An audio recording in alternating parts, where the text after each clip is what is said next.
Hundreds of demonstrators took to the streets opposite the Saudi Arabian embassy today to protest their government's military involvement in Yemen. They've been carrying out airstrikes for the past few weeks, with an estimated 600 people killed so far. Saudi Arabia say they're bombing Yemen to stop the Houthi rebels from taking over the country. But protesters here in London say it's the civilians who are suffering.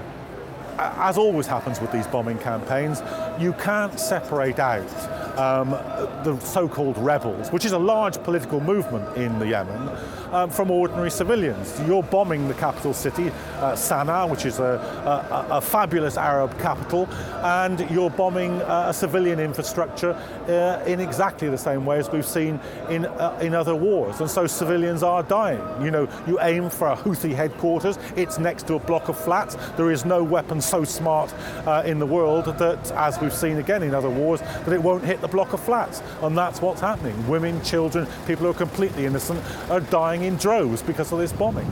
Meanwhile, some say yet another Middle Eastern conflict is the cause of adverse side effects here at home, such as the rise of Islamophobic attacks.